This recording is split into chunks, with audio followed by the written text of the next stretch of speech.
이른을 바라보는 나이. 아들을 위해 정든 옛집까지 팔아버린 한 어머니가 있습니다. 그녀는 아들 부부와의 따뜻한 합가를 꿈꿨지만 이사한 지 단 사흘 만에 그 꿈은 산산조각이 나고 말았습니다. 목욕을 하던 중 갑자기 온수가 끊겨버린 차가운 욕실. 다급하게 도움을 요청했지만 문 밖은 묵묵부답이었습니다. 겨우 욕실을 나와 마주한 풍경은 충격적이었습니다.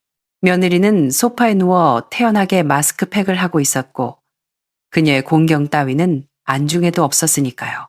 가장 믿었던 가족에게 가장 차가운 냉대를 받았을 때 모든 것을 헌신한 어머니는 그 억울함을 묵묵히 삼켰을까요? 아니면 누구도 상상하지 못한 방법으로 자신의 마지막 존엄을 지켜냈을까요? 오늘은 임미란 가미님의 사연을 들어보려 합니다. 그 얼음장처럼 차가웠던 욕실에서 그녀가 과연 어떤 결심을 하게 되었는지 끝까지 지켜봐 주십시오. 장담하건대 결말은 여러분의 상상을 통쾌하게 뒤집을 것입니다. 제 이름은 임미란. 올해로 66입니다. 지금 저는 우리 집 현관 앞에 서서 이삿짐 센터 직원들이 제 손때 묻은 식탁이며 장롱을 하나하나 그 거대한 철물 괴물 같은 트럭 속으로 집어삼키게 하는 모습을 지켜보고 있습니다. 제 손은 무의식적으로 칠이 벗겨진 현관 문틀을 어루만지고 있더군요. 문틀에는 얕고 깊은 칼자국들이 희미하게 남아 있습니다. 아들 지호가 어릴 적부터 매년 제가 키를 재주며 새겨놓은 흔적들입니다. 제 무릎 언저리에 오던 꼬맹이가 어느새 저보다 머리 하나는 더 큰 훤칠한 청년으로 자라기까지. 이 문틀은 우리 가족의 역사를 기록한 소리 없는 앨범이나 다름없었습니다.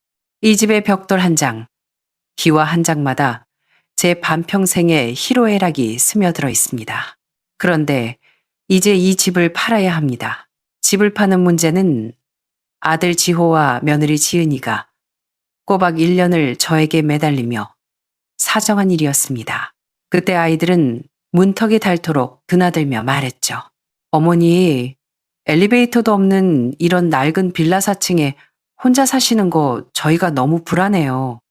무릎도 안 좋으신데 매일 계단 오르내리는 게 얼마나 힘드세요. 며느리 지은이도 거들었습니다. 어머님, 저희랑 합치면 제가 매일 맛있는 밥 해드릴게요. 이제 고생 그만하고 호강하셔야죠. 저희가 봐둔 새 아파트가 있는데 엘리베이터도 있고 단지 내 조경도 끝내줘요. 심심하시면 내려가서 다른 어르신들이랑 말동무도 하시고요. 얼마나 좋아요. 아이들은 미래의 생활을 마치 한 폭의 그림처럼 묘사했습니다. 그 그림 속에는 햇살이 가득 들어오는 넓은 아파트와 자식, 손주들과 함께하는 행복한 노년이 있었죠. 지은이는 제 가슴을 두드리며 호언장담까지 했습니다. 어머님, 걱정 마세요. 제가 정말 친정엄마처럼 모실게요. 절대 서운하게 안 해드려요. 그렇게 1년을 설득당하니 제 마음도 결국 흔들리고 말았습니다. 날이 갈수록 석해지는 아들의 눈 밑 다크서클을 보며 그리고 어머니 어머니 하며 살갑게 구는 며느리의 목소리에 결국 저는 고개를 끄덕이고 말았습니다. 어머니, 그만 보세요. 요즘 세상에 누가 엘리베이터도 없는 이런 낡은 집에 살아요. 차 안에서 지호의 목소리가 들려왔습니다. 다소 짜증 섞인 말투였죠. 새 집은 고급 브랜드 아파트라 보안도 24시간 철저하고 오르내리기도 편하실 거예요. 저는 묵묵히 고개를 끄덕이며 차에 올랐습니다. 사이드미러 속으로 멀어지는 옛집을 바라보았습니다. 점점 작아지더니 시야에서 완전히 사라지더군요. 우리의 추억이 깃든 그 집은 그렇게 과거가 되었습니다. 차가 으리으리한 아파트 단지로 들어섰습니다. 24시간 경비원이 지호의 차를 보고 경례를 하자 전동 차단기가 소리 없이 올라갔습니다. 마치 전혀 다른 세상으로 우리를 환영하는 듯했죠. 아들의 새 집은 18층이었습니다. 전망은 기가 막혔습니다. 거대한 통창 너머로 도시의 절반이 내려다 보이고 도로는 장난감처럼 보였습니다. 집안 인테리어는 요즘 유행한다는 북유럽 미니멀리즘 스타일이었습니다.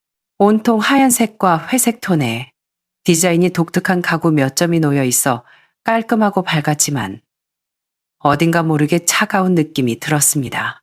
며느리 지은이는 저를 보자마자 얼굴 가득 환한 미소를 띄우며 맞이했습니다. 어머님, 오시느라 고생하셨어요. 들어와서 좀 앉으세요. 새 집 어때요? 마음에 드세요? 저는 좋다고 아주 예쁘다고 대답했습니다. 그녀는 마치 가이드처럼 제 손을 끌고 집 구석구석을 소개했습니다. 어머님, 여기가 어머님 방이에요. 저희가 일부러 채광 제일 좋은 남향으로 골랐어요. 침대 매트리스도 새 거로 바꿨는데 노인분들 허리에 그렇게 좋대요. 말은 참 살갑고 사려 깊었습니다.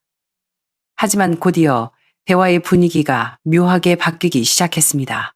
그녀는 거실에 놓인 딱 봐도 비싸 보이는 연회색 패브릭 소파를 가리키며 말했습니다. 아, 참 어머님, 이 소파 이탈리아 수입품이에요. 가죽이 아니라서 이염이나 긁힘에 엄청 약하거든요. 앉으실 때 조심 좀 해주세요. 열쇠 같은 거에 긁히면 안 되니까요. 이어서 저를 번쩍번쩍 광이 나는 주방의 아일랜드 식탁으로 데려갔습니다. 그리고 이 아일랜드 식탁, 천연 대리석이라 진짜 예쁘죠? 근데 이게 좀 예민해요. 뜨거운 냄비 절대 그냥 올리시면 안 돼요. 자국 남고 심하면 갈라지거든요. 집 구경의 마지막. 그녀는 베란다에 있는 라탄 빨래 바구니를 가리켰습니다. 어머님, 빨래는 여기 이 바구니에 따로 담아주세요. 저희 거랑 섞이면 안 되거든요. 옷감 재질도 다르고 혹시 물들까 봐요. 번쩍이는 새 집. 그 비싼 집 한가운데 서서 며느리의 상냥하지만 뼈 있는 주의사항을 듣고 있자니 기분이 이상했습니다. 마치 저와 그들 사이에 보이지 않는 유리벽이 하나씩 세워지는 느낌이었습니다. 이 집의 모든 물건이 저라는 늙은이보다 더 귀한 대접을 받는 것 같았죠. 그날 저녁, 지호와 지은이는 이사 기념이라며 고급 배달 음식을 시켰습니다. 식탁 위에서 그들은 회사 이야기며 주식 이야기로 신이 났습니다. 하지만 저에게는 말 한마디 걸지 않았고 저를 투명인간 취급했습니다. 친정엄마처럼 모시겠다던 지은이의 약속은 귓가에 맴도는데 현실은 그녀가 만들어 놓은 까다로운 규칙들 때문에 숨이 막힐 지경이었습니다. 밤이 깊어 새 침대에 누웠지만 잠이 오지 않았습니다. 창밖은 도시의 불빛으로 화려하게 반짝였지만 그 빛 하나 제 마음을 비추지는 못했습니다. 저는 낡고 딱딱했던 옛집의 침대가 그리워졌습니다. 뜨거운 냄비를 마음대로 툭툭 내려놓던 그 낡은 부엌이, 누구 눈치 볼 것 없던 그 자유로움이 사무치게 그리웠습니다. 괜찮아, 임미란. 아직 처음이라 낯설어서 그래. 시간 지나면 다 괜찮아질 거야. 스스로를 위로했습니다. 하지만 제가 몰랐던 건 괜찮아질 날은 영원히 오지 않으리라는 것. 그리고 진짜 악몽은 이제 막 시작됐다는 사실이었습니다. 새 집에서 하루가 1년 같던 이틀이 지나고 사흘째 되던 날이었습니다. 일기예보대로 강력한 한파가 몰아닥쳐 기온이 뚝 떨어졌습니다. 저는 하루 종일 방에서 옛집에서 가져온 물건들을 정리했습니다. 며느리가 자리만 차지한다고 눈살을 찌푸리던 것들이었죠. 비싼 건 없었습니다. 낡은 앨범들, 죽은 남편이 남긴 책 몇 권. 지은이는 버리라고 했지만 저는 묵묵히 먼지를 닦아 침대 밑 상자에 넣어두었습니다. 하루 종일 몸을 움직였더니 허리도 아프고 몸에 땀이 배었습니다. 밤 9시가 넘은 시각, 지호와 지은이는 거실에 있었습니다. 하나는 헤드셋을 끼고 게임 삼매경이고 하나는 소파에 묻혀 드라마를 보고 있었죠. 저는 뜨거운 물에 몸을 좀 녹이고 싶어 욕실로 들어갔습니다. 욕실 난방이 잘 되어 훈훈하더군요. 옷을 벗고 샤워기를 틀자 따뜻한 물줄기가 쏟아졌습니다. 하루의 피로가 씻겨 내려가는 듯 했죠. 눈을 감고 그 따뜻함을 즐기며 몸에 비누칠을 잔뜩 하고 본격적으로 씻으려던 찰나였습니다. 갑자기 정말 아무런 예고도 없이 따뜻하던 물줄기가 끊겼습니다. 그리고 뼈가 시릴 듯한 얼음물이 머리 위로 쏟아져 내렸습니다. 마치 한겨울에 누군가 머리 위에서 얼음 양동이를 들이부은 것 같았습니다. 너무 차가워서 숨이 턱 막힐 지경이었습니다. 저는 보일러가 고장난 줄 알고 문을 향해 다급하게 소리쳤습니다. 지호야, 지은아, 온수가 안 나온다. 보일러 좀 받아오. 욕실 밖 거실의 TV 소리는 요란하게 들려오는데 제 외침에는 아무런 대답이 없었습니다. 목이 터져라 몇 번을 더 불렀지만 돌아오는 건 묵묵부답과 쏟아지는 얼음물 뿐이었습니다. 온몸에 혈액이 얼어붙는 것 같았고 치아가 딱딱 부딪히며 제멋대로 떨렸습니다. 더 이상 있다가는 이 늙은 몸으로 쇼크라도 올 것 같았습니다. 비누 거품이 묻은 채였지만 얼음물로 대충 헹궈내고 급히 수건으로 몸을 감쌌습니다. 오들오들 떨며 욕실 문을 열고 나갔습니다. 그런데 거실의 풍경을 보는 순간 몸뿐만 아니라 마음까지 얼어붙고 말았습니다. 아들 지호는 커다란 게임용 헤드셋을 쓴 채 모니터만 뚫어져라 보고 있었습니다. 키보드를 두드리는 손놀림은 현란했고 입으로는 뭔가를 중얼거리며 게임 세계에 빠져 있었죠. 그리고 며느리 지은이는 그녀는 그 이탈리아산 소파에 우아하게 누워 얼굴에는 초록색 머드팩을 바른 채 스마트폰으로 쇼폼 영상을 보고 있었습니다. 입가에는 미미한 웃음기까지 머금고 있었죠. 그녀는 물에 젖은 생쥐꼴로 떨고 있는 저를 곁눈질로 쓱 보더니 귀찮다는 듯 눈꺼풀을 들어올리며 말했습니다. 어머? 어머니, 다 씻으셨어요. 저는 너무 추워서 말까지 더듬거리며 물었습니다. 지은아. 갑자기 따뜻한 물이 안 나오더구나. 그녀는 몸을 일으키며 대수롭지 않게 대답했습니다. 아, 그래요? 아까 차단기가 잠깐 내려간 것 같던데 제가 봤는데 별 문제 없었어요. 그러더니 다시 소파에 눕더군요. 새 기계라 좀 불안정한가 봐요. 내일 기사님 부를게요. 어머니, 얼른 들어가서 옷 입으세요. 감기 걸리시겠어요? 저는 굳어버린 다리를 끌고 다용도실 쪽으로 갔습니다. 그곳엔 보일러 컨트롤러와 별도 전원 스위치가 있었습니다. 고개를 들어보니 빨간색 전원 스위치가 꺼짐 상태로 내려가 있었습니다. 떨리는 손을 뻗어 스위치를 다시 올렸습니다. 탁 소리와 함께 전원불이 들어왔습니다. 뒤를 돌아 거실의 그 여유로운 뒷모습을 바라보았습니다. 발끝에서부터 정수리까지 아까 맞은 찬물보다 1000배만배는 더 차가운 한기가 치솟았습니다. 새 아파트에 입주하면서 새로 설치한 최신식 보일러가 이유 없이 혼자 꺼질 리 없습니다. 게다가 차단기가 내려갔다면서 왜 보일러 스위치만 꺼져 있었을까요? 저는 모든 것을 직감했습니다. 비틀거리는 걸음으로 제 방에 돌아와 이불을 머리끝까지 뒤집어 썼습니다. 번데기처럼 웅크리고 누웠지만 뼛속까지 파고든 한기는 가시지 않았습니다. 얼마나 지났을까? 한두 시간쯤 흘렀을까요? 몸의 떨림은 멈췄지만 가슴 속에는 거대한 빙하가 들어선 듯 했습니다. 한밤중 소변이 마려워 잠에서 깼습니다. 찬물 샤워 탓인지 몸이 좋지 않았습니다. 그들이 깰까봐 조용히 방문을 열었습니다. 거실은 어두웠고 조용한데 안방 쪽에서 소곤거리는 말소리가 들려왔습니다. 여보, 우리 엄마한테 너무 심한 거 아니야? 오늘 날씨도 추운데 감기라도 걸리면 결국 간병은 우리가 해야 하잖아. 지호의 목소리였습니다. 심하긴 뭐가 심해. 자기야, 내가 물어보자. 자기 진짜 어머님이랑 이 집에서 평생 같이 살고 싶어. 지은이의 날카로운 목소리가 이어졌습니다. 우리가 처음에 어떻게 계획했어? 이 집은 우리 명의로 하고 어머님은 옛날 집 한 돈 우리한테 주시면 남은 연금으로 나가서 작은 원룸 얻어 편하게 사시게 하자고 했잖아. 지우는 말이 없었습니다. 지은이가 계속 말을 이었습니다. 걱정 마. 노인네들 내보내는 데는 싸우고 볶고 할 필요 없어. 그러면 우리만 불효자 소리 듣지. 그냥 이렇게 은근슬쩍 불편하게 만드는 거야. 오늘은 온수 끄고, 내일은 반찬 좀 짜게 하고, 모레는 필요한 거 사는 거 깜빡하고, 그렇게 몇 번 복가되면 본인이 알아서 아이고 불편해서 못 살겠다 하고 짐 싸서 나가신다니까? 굴러온 돌 빼내는 게 쉬운 줄 알아? 알아서 나가게 만들어야지. 숨 막히는 침묵이 흘렀습니다. 저는 문 뒤에서 숨소리조차 낼 수 없었습니다.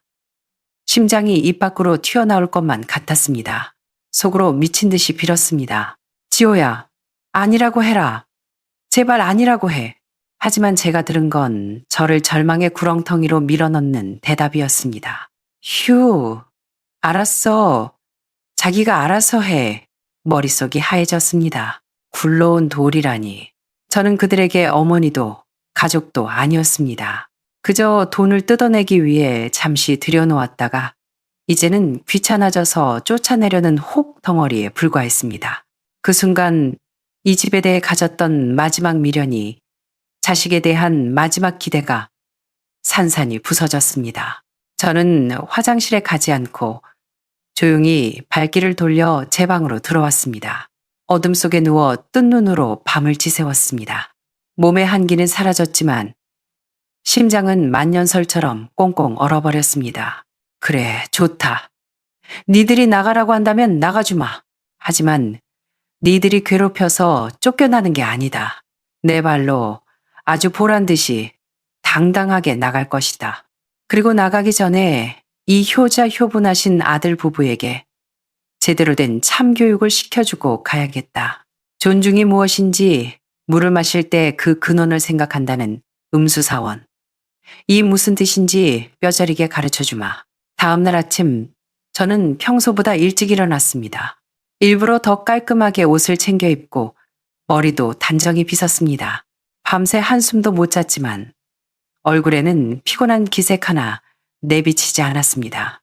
방을 나서니 지호와 지은이가 식탁에 앉아 아침을 먹고 있었습니다. 저를 보자 둘의 표정이 어색하게 굳어지며 눈을 피하더군요. 어머니, 안녕히 주무셨어요. 지호가 웅얼거렸습니다. 지은이도 억지 미소를 지었습니다.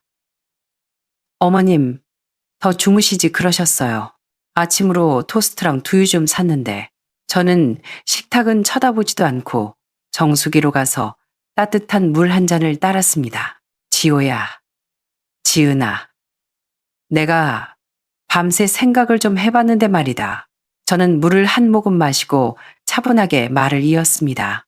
이 새 집이 나한테는 좀 안 맞는 것 같다. 너희랑 생활 패턴도 다르고 나는 새벽같이 일어나는데 너희는 늦게 자고 서로 불편하지 않겠니?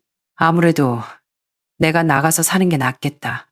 신혼 즐기는데 방해했었으나 제 말이 끝나기가 무섭게 지은이의 눈동자가 번쩍 빛나는 걸 보았습니다. 숨길 수 없는 환희가 스쳐 지나가더군요. 그녀는 얼른 고개를 숙여 표정을 감추며 걱정하는 척 연기했습니다. 어머, 어머님, 갑자기 그게 무슨 말씀이세요? 저희가 불편하다니요. 혹시 어제 찬물 때문에 그러세요? 그냥 기계 오작동이었다니까요. 지호도 덩달아 연기를 시작했습니다. 맞아요, 엄마. 딴 생각 마세요.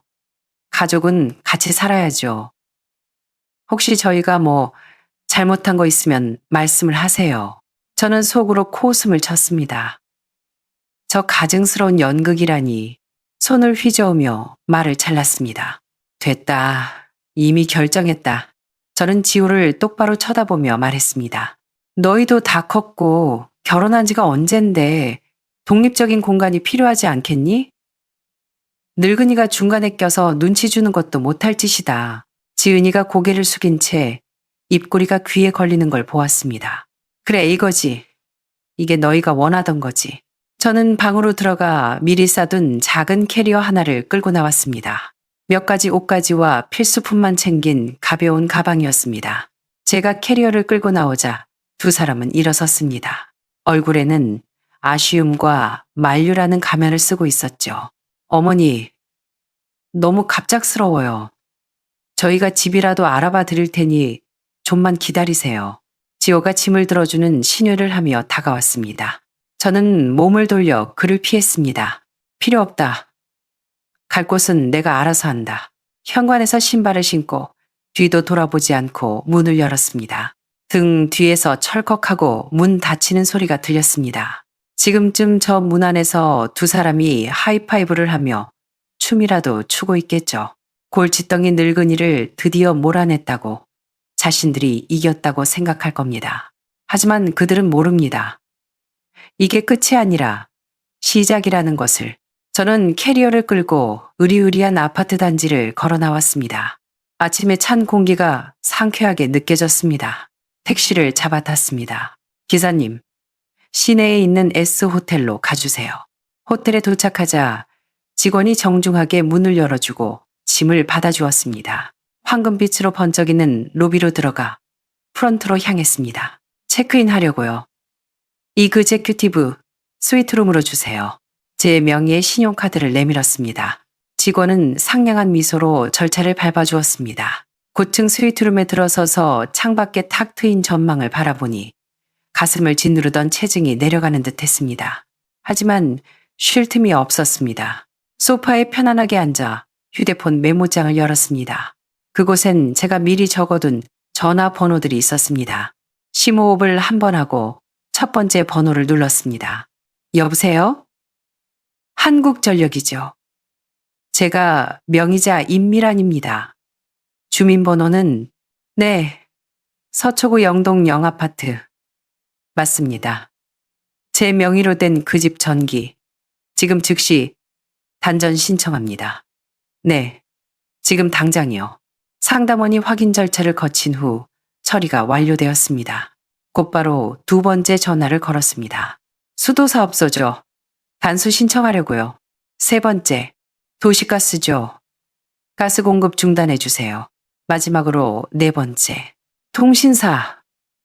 고객센터죠? 제 명의로 된 인터넷이랑 TV 전부 정지해 주세요. 차분하고 또렷한 목소리로 하나하나 끊어냈습니다. 전화 한 통 한 통이 마치 저를 쫓아매던 밧줄을 끊어내는 의식 같았습니다. 마지막 통화를 끝내자 비로소 진정한 해방감이 밀려왔습니다. 저는 넓은 대리석 욕실로 들어가 수도꼭지를 틀었습니다. 가장 뜨거운 물을 틀어놓으니 수증기가 욕실을 가득 채웠습니다. 따뜻한 욕조에 몸을 담갔습니다. 어제의 그 끔찍했던 냉기가 서서히 녹아내렸습니다. 뿌연 거울 속에 비친 제 모습을 보며 차갑게 웃었습니다. 지은아, 지호야, 너희가 그렇게 온수 끄는 걸 좋아했지. 이제 내가 전기, 수도, 가스, 인터넷까지 싹 다 꺼줬으니 마음껏 즐겨보렴. 호텔 침대에서 모처럼 꿀잠을 잤습니다. 일어나서는 느긋하게 조식 뷔페를 즐겼습니다. 햇살이 따스하게 내리쬐는 창가에서 커피를 마시며 신문을 봤습니다. 휴대폰은 무음으로 해두었습니다. 화면을 힐끔 보니 지호와 지은이의 부재 중 전화 수십 통과 카카오톡 메시지가 폭주하고 있더군요. 가볍게 무시했습니다. 오전 10시쯤 호텔 객실 전화가 울렸습니다. 임미란 고객님, 로비에 가족분이라는 지호님과 지은님이 찾아오셨는데 올려보낼까요? 직원의 목소리는 정중했습니다. 아니요.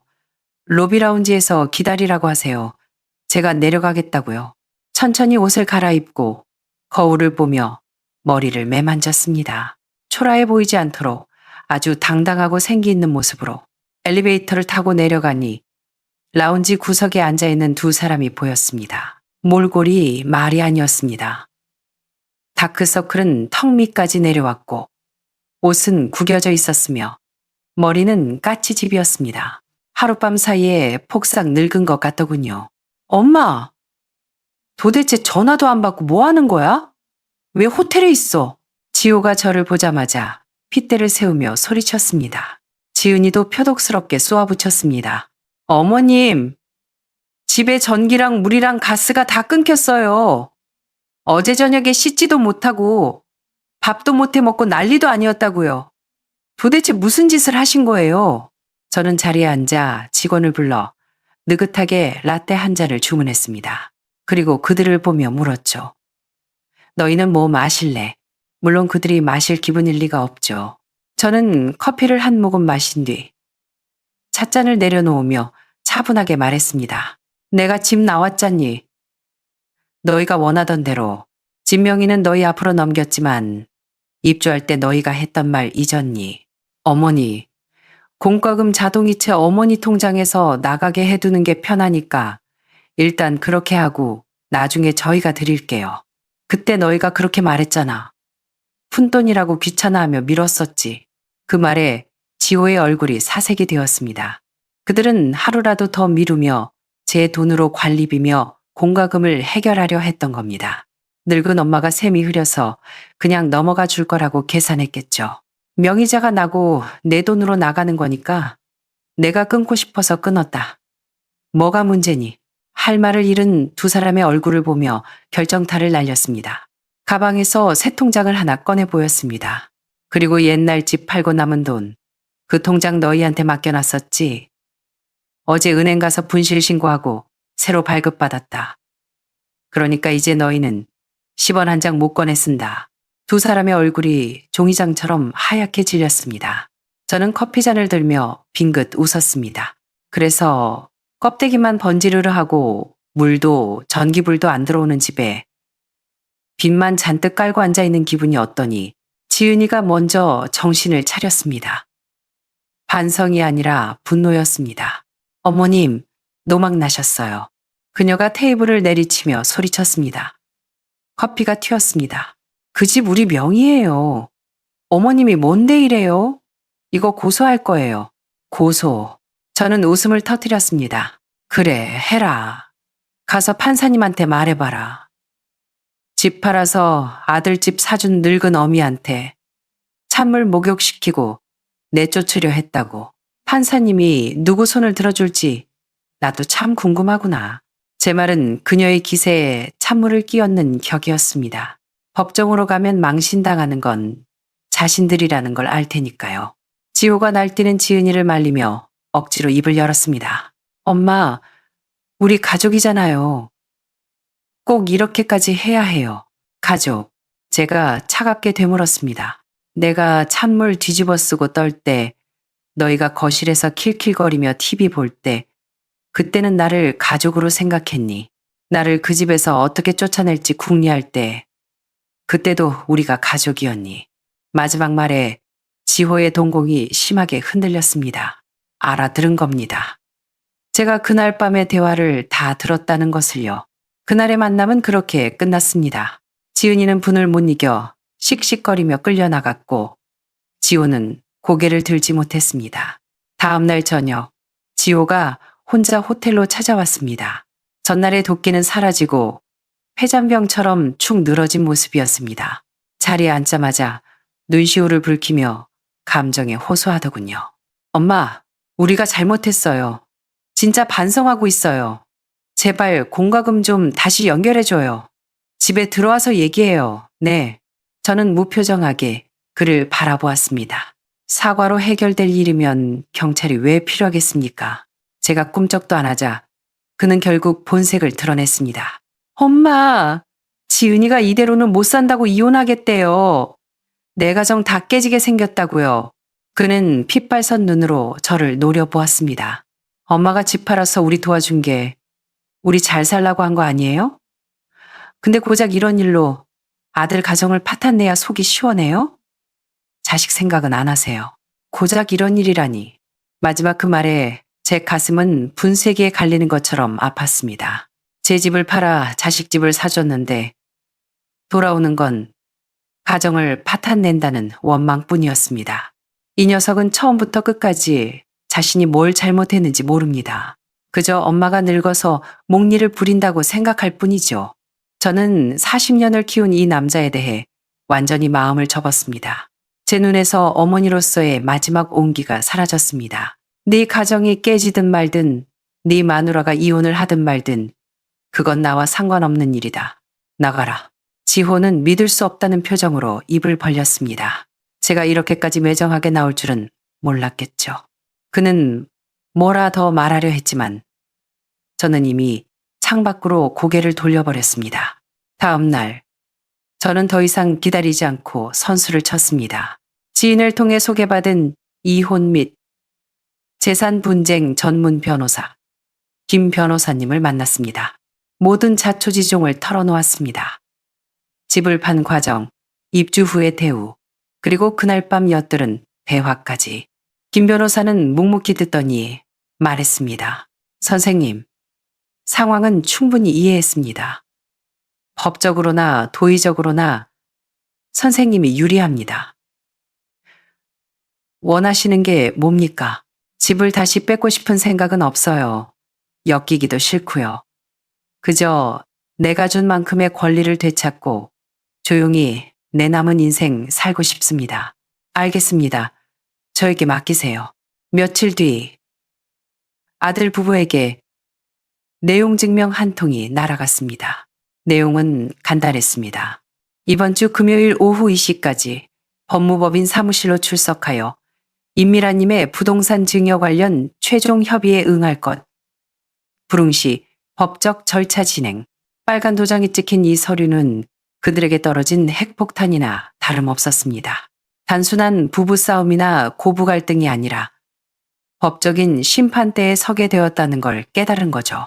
금요일 오후 저는 김 변호사 사무실에 미리 도착해 있었습니다. 검은색 정장을 단정하게 차려입었습니다. 김 변호사가 저를 보며 고개를 끄덕였습니다. 좋습니다. 오늘 선생님은 싸우러 온 게 아닙니다. 권리를 찾으러 오신 겁니다. 2시 5분 전 지호와 지은이가 회의실 문을 열고 들어왔습니다. 며칠 새 더 수척해져 있었습니다. 지은이는 울었는지 눈이 퉁퉁 부어 있었고 기세등등하던 모습은 온데간데 없었습니다. 변호사를 선임할 돈도 없었는지 둘만 왔더군요. 회의실 공기는 차가웠습니다.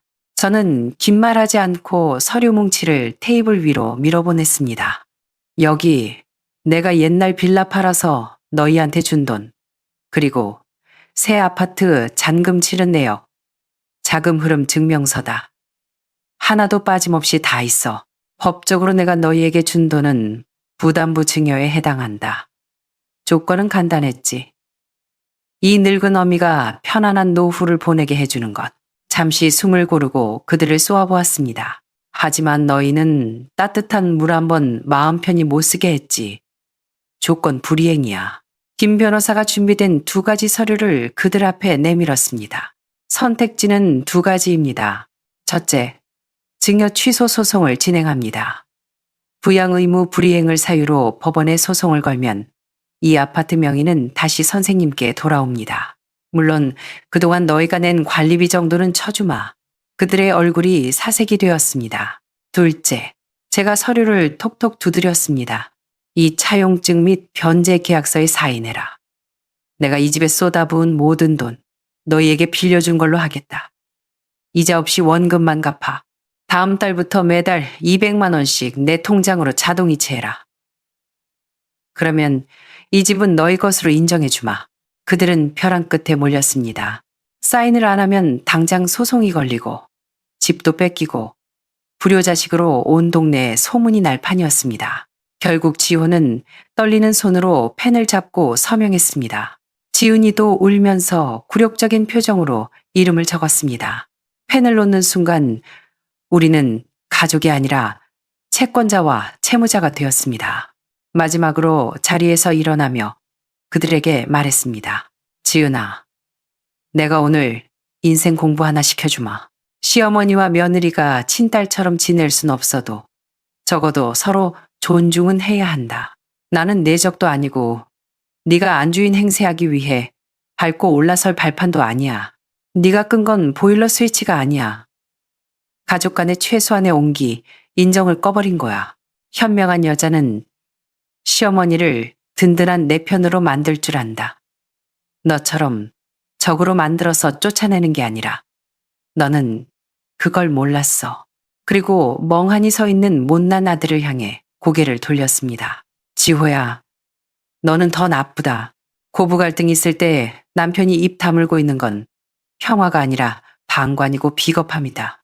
네가 침묵한 그날 밤 네가 네 가정을 깬 거야. 남자가 돈 못 버는 건 죄가 아니지만 집안에서 공정과 도리를 잃는 건 죄다. 이제 집도 잃을 뻔하고 돈도 잃게 됐으니 만족하니. 저는 가방을 챙겨 들었습니다. 오늘 내가 가져가는 건 돈이 아니다. 너희 같은 배은 망덕한 것들에게 걸었던 마지막 기대다. 이제부터 너희가 저지른 냉정함의 대가를 돈으로 갚으면서 뼈저리게 느껴보거라. 변호사 사무실을 나오니 햇살이 눈부셨습니다. 가슴을 짓누르던 바위가 사라진 듯 시원했습니다. 저는 그 차용증을 들고 제 인생 2막을 설계했습니다. 저는 평판 좋은 고급 실버타운 유료 양로 시설에 입주했습니다. 호텔 같은 시설에 수영장, 도서관, 각종 취미 교실까지 갖춘 곳입니다. 무엇보다 저와 비슷한 연배의 친구들이 많아 외롭지 않습니다. 제가 쓰던 옛 가구들도 제 방에 들여놓았고 베란다에는 좋아하는 화초를 가득 심었습니다. 아들 부부는요? 제 몫을 치르는 삶을 살고 있습니다. 매달 200만 원씩 제 통장에 꼬박꼬박 입금하고 있죠. 그 돈이면 실버타운 비용을 내고도 용돈이 남습니다. 들리는 소문에 의하면 그 돈을 갚느라 지은이는 명품 가방들을 다 팔았고 해외여행은 꿈도 못 꾼다고 합니다. 지호도 매일 도시락을 싸서 다니며 허리띠를 졸라매고 있다더군요. 수십억짜리 아파트에 살지만 그 속은 텅 빈 강정처럼 쪼들리는 삶을 사는 거죠. 가끔 지호에게 안부 전화가 옵니다. 엄마, 잘 지내세요? 돈은 부족하지 않으세요? 저는 쿨하게 대답합니다. 아주 잘 지낸다. 돈? 너희가 매달 갚는 빚 덕분에 차고 넘치지. 깨진 그릇은 다시 붙일 수 없습니다. 만약 제가 그때 꾹 참고 살았다면 저는 아마 그 집 구석방에서 눈치나 보며 시들어가는 노인네가 되었을 겁니다. 하지만 지금 저는 그 어느 때보다 건강하고 당당합니다. 스마트폰으로 쇼핑도 하고 실버타운에서 그림도 배우기 시작했습니다. 저는 깨달았습니다. 늙어서 손에 꼭 쥐어야 할 건 다 큰 자식이 아니라 내 돈과 내 인생이라는 것을요. 내 손에 돈이 있고 나를 지킬 힘이 있으면 어디서든 대접받고 살 수 있습니다. 창밖으로 노을이 지며 정원을 황금빛으로 물들이고 있습니다. 따뜻한 차를 한 모금 마십니다. 이것이야말로 제가 원했던 노년입니다. 누구에게도 의지하지 않고 오롯이 나로서 존재하는 존엄한 삶 말입니다. 네. 오늘 임미라님의 사연은 여기까지입니다. 정말 많은 생각을 하게 만드는 이야기였습니다. 혹자는 임미라님의 처사가 너무 매정하다고 할지도 모릅니다. 어쨌든 자식인데 법적으로 차사매고 인연을 끈다시피 했으니까요. 하지만 또 누군가는 말할 겁니다. 그런 대우를 받고 참는 건 미덕이 아니라 굴종이라고요. 임미라님이 경제권을 쥐고 반격하지 않았다면 과연 그녀의 노년은 어땠을까요? 가족이라는 이름 아래 행해지는 무례와 희생 강요. 여러분이라면 임미라님의 상황에서 어떤 선택을 하셨을까요? 그리고 아들 지호와 며느리 지은이의 가장 큰 잘못은 무엇이라고 생각하시나요? 여러분의 생각을 댓글로 남겨주세요. 비슷한 고민을 가진 분들에게 여러분의 지혜가 큰 힘이 될 것입니다. 주변에 가족 문제로 힘들어하는 분이 있다면 이 영상을 공유해 주세요. 구독과 알림 설정 잊지 마시고요. 다음 시간에도 가슴 울리는 우리네 진짜 인생 이야기로 찾아오겠습니다. 감사합니다. 카페를 나와 지은이의 학원 창문을 들여다봤습니다. 지은이가 꼬마 아이에게 피아노를 가르치고 있었습니다. 햇살이 비치는 그 모습이 참 평화로워 보였습니다. 아이가 건반을 잘못 누르자 지은이가 다정하게 말하더군요. 괜찮아. 다시 하면 돼. 악보를 똑바로 보면 길을 잃지 않아. 그렇습니다. 악보를, 아니 실체를 똑바로 보면 길을 잃지 않습니다. 우리 세대가 온 힘을 다해 저 가식적인 가면을 찢어버린 것은 다음 세대의 딸들이 행복으로 가는 길에서 더 안전하게 속지 않고 걸어가길 바라는 마음 때문이었습니다. 이것이 제가 딸에게 남겨줄 수 있는 가장 큰 혼수이자 유산일 것입니다. 여러분, 오늘 이야기는 여기까지입니다. 사기 결혼의 늪에서 딸을 구해낸 어머니의 지혜와 용기. 어떻게 보셨나요? 법은 때로 피해자의 눈물을 닦아주기에 너무 느리거나 불완전합니다. 만약 여러분이 선자님이었다면 의사의 그 작은 암시를 믿고 끝까지 파헤쳤을까요? 아니면 설마 하고 넘겼을까요? 여러분의 소중한 의견을 댓글로 남겨주세요. 그리고 결혼을 앞둔 친구나 딸이 있다면 이 영상을 꼭 공유해주세요. 경각심을 갖는 것만으로도 큰 불행을 막을 수 있습니다. 구독과 좋아요는 큰 힘이 됩니다. 감사합니다.